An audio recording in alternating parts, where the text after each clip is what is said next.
Le choix de Niakhène pour les activités citoyennes 2018 est un choix très pertinent à partir du moment où on sait que Niakhène se trouve dans le vieux bassin arachidier, donc qui est confronté à des problèmes de développement économique et social.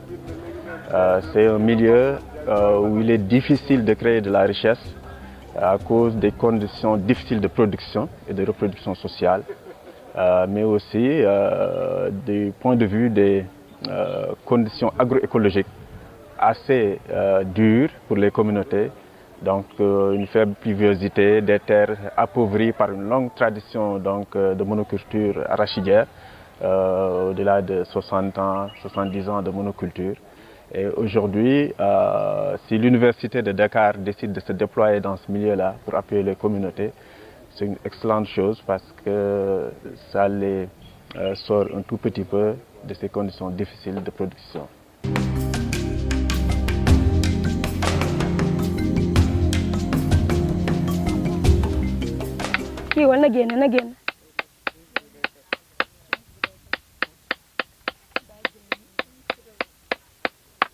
léegi damay eggale bii table su ma ko eggalee ba dafa tànk yi wan leen nuñ koy defee ñu jublu ci yeneen ñetti table yi parce que des na ñetti table yi ñu war a daaj tey dégg nga sinon nii rek day liggéey bi dafay xaw a yéex léegi su ma leen wanee bii table yi ñu koy defaree daaj tànk yeeg lépp ba pare su ko defee ma séddale leen ñetti groupe ku nekk jël table ma xool nan lañ koy ndax comprendre ngeen li ma leen wax wala. génne fee rek mën nañ ko génne wala génn baax na léegi mën nañ ko xëy beneen bi nañ leen koy defee gis nga à chaque fois da ngay vérifier nga dugalaale sa loxo ci biir ngay daaj bu génnee fii rek dama koy xam. Je suis là pour apprendre à nos mamans comment faire la confection de table de micro-jardinage, comment semer en micro-jardinage et comment entretenir la culture en micro-jardinage.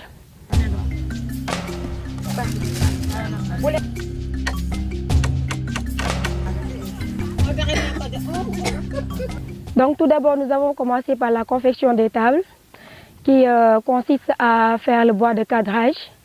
Une fois le bois de cadrage fait, bon, on passe à la deuxième étape qui est la confection des traverses. Une fois les traverses finies, on fixe les pieds. Donc, une fois cela fait, nous allons étaler la toile, remplir la table et passer à l'action de semis. Une fois le semis fait, nous allons passer à l'entretien de la culture.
déedéet baax na continué.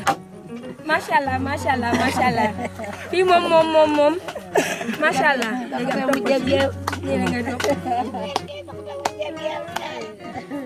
maa jël ba mu gone. ay tax na mu jëg yow. daare wul da ngeen noo jëkk bu commencé am noo leen di mag.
moom la ñuy mélanger ak xol ceeb bi moom la ñuy remplir table yi moo nekk nii ah.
yooyu yëpp mën na laa jëlee ci tool boo xam ne dafay am ñamata ba nga mën ci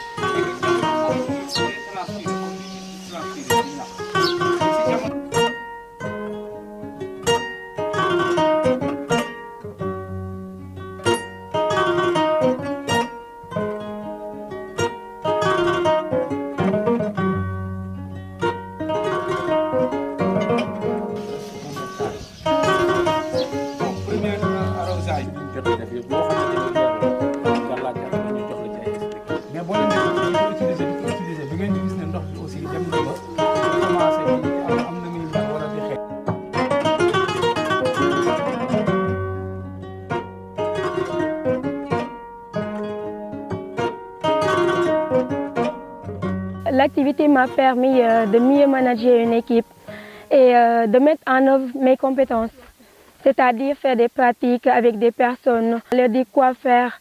Et vraiment, ça m'a permis aussi de côtoyer pas mal de gens. Ça m'a permis d'avoir une certaine expérience par rapport à comment côtoyer la personne rurale et tout ça.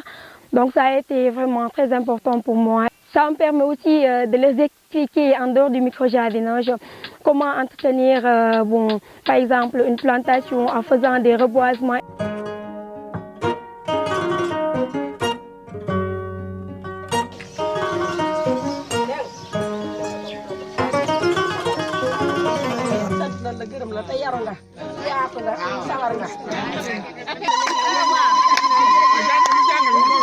Jango du wees si mag jango du wees ki ndaw boo bëggee bare xam-xam dangay nangoo laaj jango du wees si mag boo bëggee bare xam-xam dangay nangoo laaj jango du wees si gone jango du wees si mag boo bëggee bare xam-xam dangay laaj sama